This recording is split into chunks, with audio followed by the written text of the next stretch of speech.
Right, so hello and welcome back to Books and Things and welcome to another video. And today I'm going to be doing my Jane Austen July TBR and telling you about all my reading plans for Jane Austen July.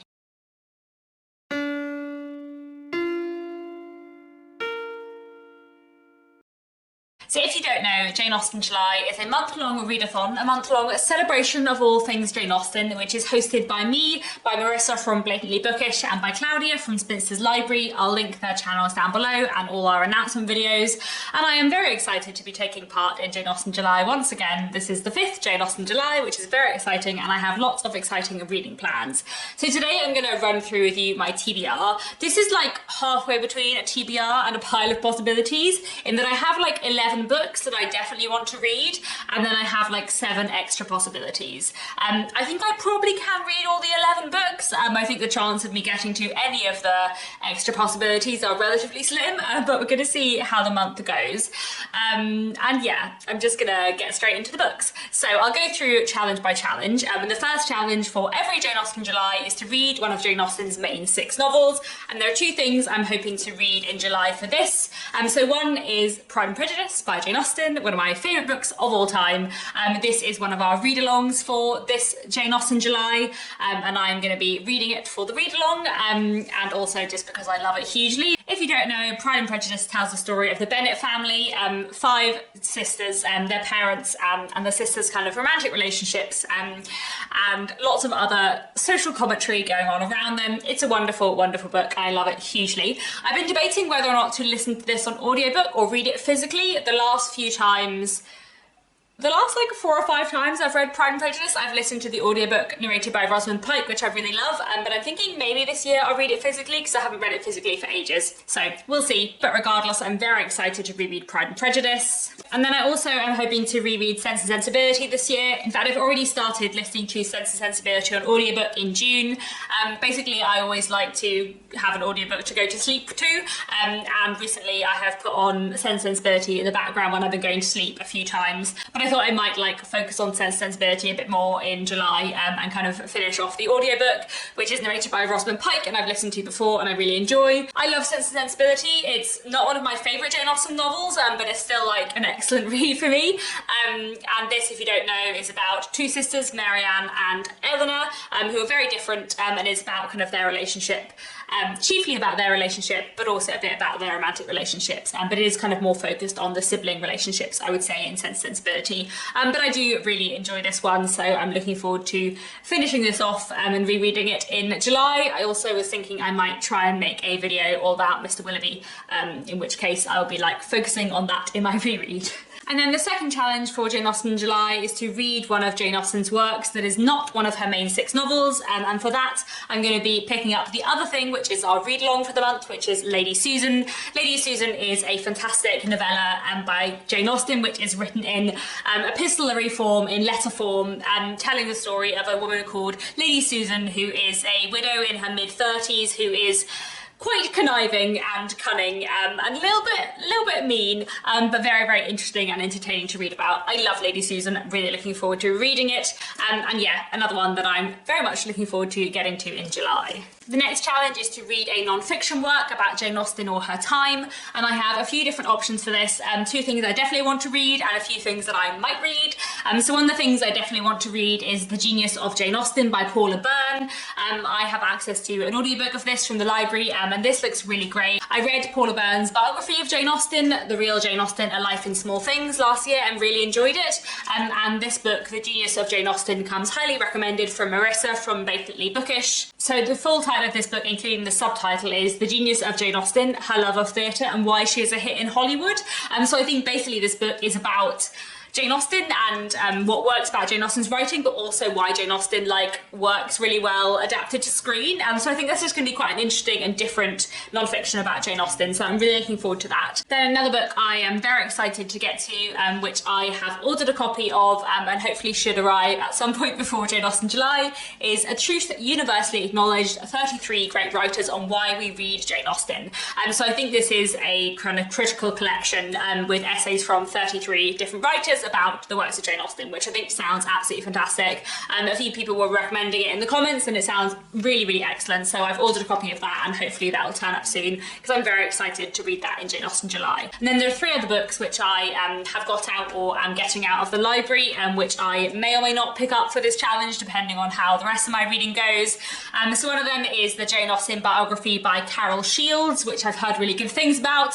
I've read quite a few Jane Austen biographies before, so I don't think this will be like a priority for me, but I am always kind of interested to read different biographies of her and look at how they explore her life, so I might get to it this month, we'll see. And then another thing I have is this. This is A Secret Sisterhood, The Hidden Friendships of Austen, Bronte, Eliot and Woolf, and this is by 2 people, Emily Midori Kawa and Emma Claire Sweeney. So obviously this book is like talking about other authors, not just Austen, so I don't know whether or not I'll get to this month, but we'll see. But this sounds like a really interesting book. I think it is kind of about the history of female friendship and looking at that through kind of various different female writers and their kind of friendships and what we can tell about those friendships from their letters. I think it should be a really interesting read, but I might not end up getting to it all in Jane Austen July. I think the first chapter is on Jane Austen actually, so it might be that I read like the first chapter of this towards the end of July and then finish it off in August. I don't know, we'll see, but it does sound like a really interesting read, so definitely one that is on my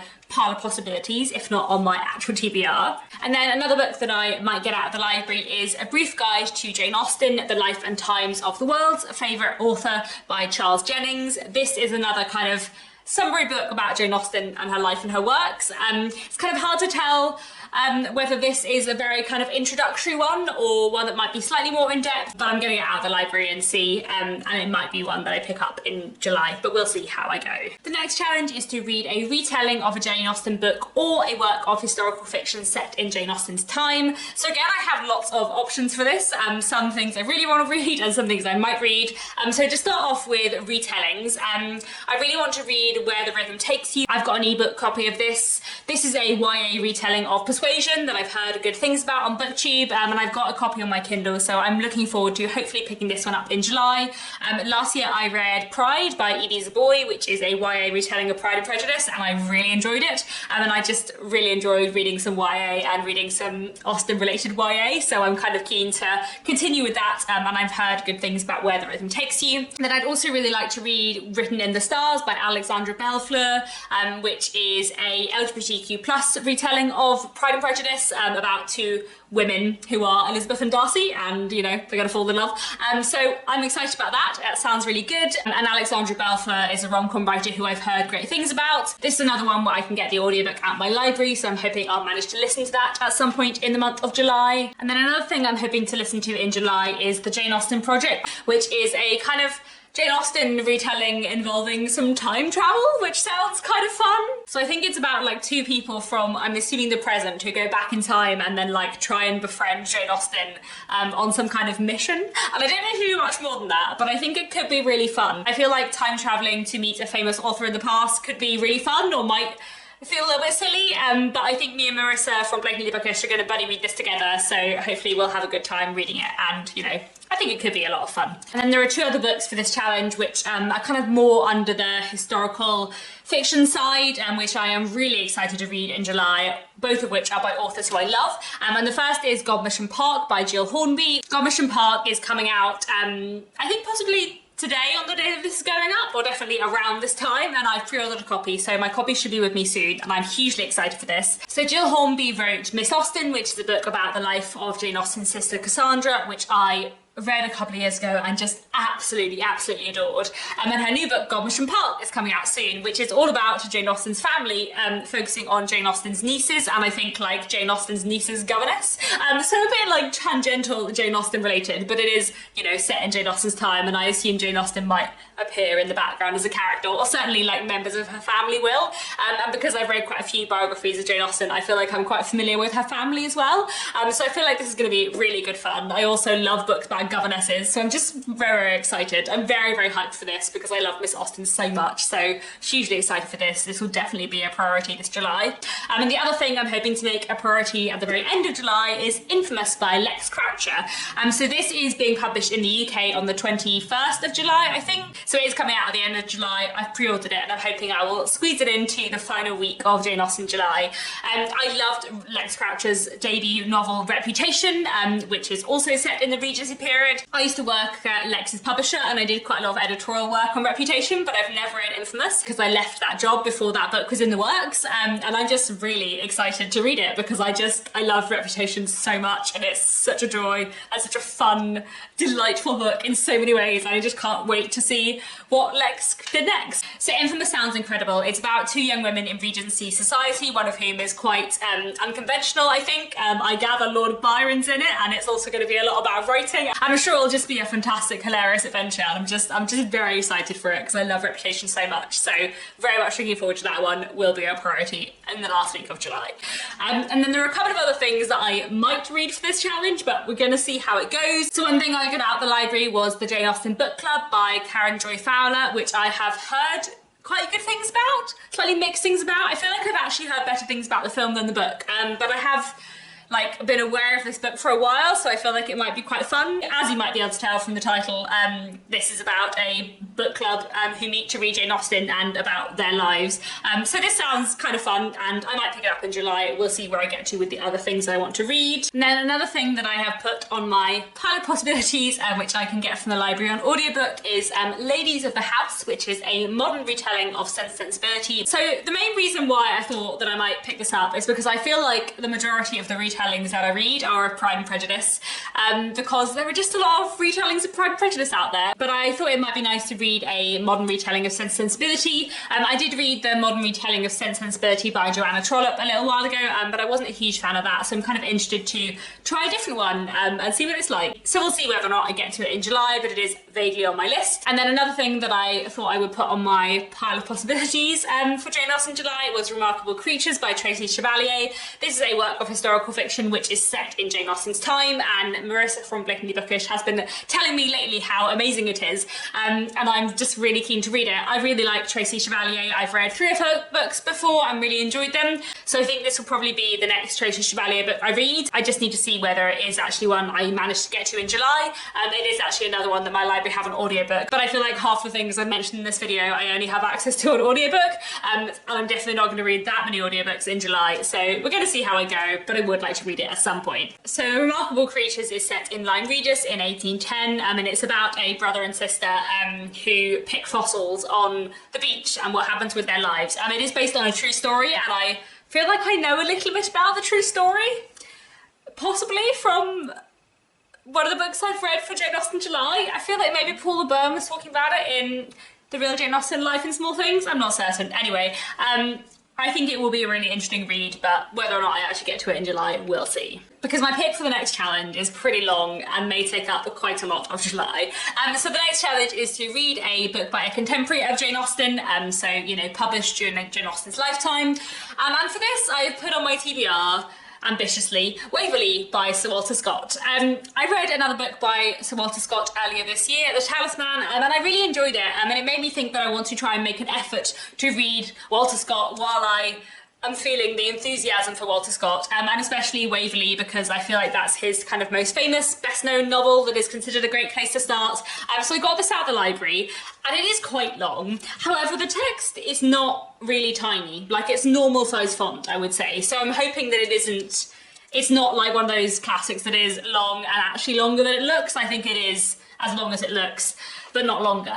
And I am really hoping that I might try and read it in July, because I do really want to read another book by Walter Scott while I am enthusiastic about Walter Scott before I forget and get distracted by other things. So Waverley was first published in 1814, but it's actually set a while before that. It's a work of historical fiction. It's set in 1745, and it's about the Jacobite Rebellion. And I think it should just be a really interesting read. So Walter Scott was one of the most influential novelists from Jane Austen's time. Jane Austen herself really liked his work, and he was very kind of influential in storytelling and how people people wrote novels, so I feel like he's quite interesting to read alongside Jane Austen, who was also very influential in terms of the form of the novel in the early 19th century. So I'm really hoping that I'll manage to read Waverley and Jane Austen July, but we're going to see how I go. And I did put one other book on my little pile of possibilities for this challenge, but I think, to be honest, Waverley is going to take up all my attention for this challenge. But in the hypothetical world where I suddenly have lots of unexpected time in July, I might read Castle, Rackrent and Ennui by Maria Edgeworth. I've been meaning to read Maria Edgeworth for a very long time. She was an author who Jane Austen really liked, and this is the only book of hers that my library has. So I thought I might read it in Jane Austen July, but you know, we'll see. I think probably, to be honest, Waverley's going to take up my time. But I might try and read some Maria Edgeworth, and if not, maybe I will next year. So those are my reading plans for Jane Austen July. Lots of exciting books that I am really looking forward to reading. There are, of course, for Jane Austen July, the 2 watching challenges. So for the challenge to watch a direct screen adaptation of a Jane Austen book, I am hoping to watch the new Persuasion film, which is coming out in the middle of July. I really want to see it because I'm curious, but I will be going into it with a dose of healthy skepticism because I have seen the trailer and I do not know what they have done to Anne Elliot's character, but that does not seem very much like Anne Elliot to me. Just saying that Anne Elliot would never have jam on her face. She just wouldn't. Nor would she ever use the word exes, of course not. But you know, I feel like I'm kind of more on board with the like crazy anachronistic dialogue, if that's what they're going for stylistically, but changing Anne Elliot into a very extroverted character, that I'm not on board with. But you know, gonna watch it anyway and reserve judgment, and maybe I'll do a long review of it on this channel, but we'll see. The final challenge is to watch a modern screen retelling of a Jane Austen book, so I'm hoping that I might be able to access Fire Island, which is quite a new film, and it is a retelling of Pride and Prejudice, where the 5 Bennet sisters are in fact all men, and it's an LGBTQ plus retelling of Pride and Prejudice. And Marissa said it was excellent at kind of modernising class into social groups in that way that Clueless does, so I think that should be really fun. So if I can find a way to watch that, I will watch that, and if not, I might rewatch one of the Jane Austen web series that I really enjoy, like Emma Approved. So mostly going to be focusing on the reading, but I am excited to watch a few Jane Austen adaptations this month as well. And I think that's all for now. Do let me know down in the comments if you're taking part in Jane Austen July and what you will be reading or watching. If you've put up a TBR video, do let me know. Don't necessarily post the link because YouTube is sometimes weird about that and sometimes deletes comments that have links in. But let me know if you have put up a TBR and I will go to your channel and find it. And yeah, I'm really excited for Jane Austen July, as always. Lots of exciting things that I'm hoping to read. Especially excited for Godmersham Park and Infamous, which I think will just be fantastic, and very hyped books for me for the year, so I'm really looking forward to those, but I'm really excited for everything on this list. Do let me know, of course, if you've read any of these books and what you thought of them, and that's it for now. Thanks so much for watching, and I'll be back very soon with another bookish video.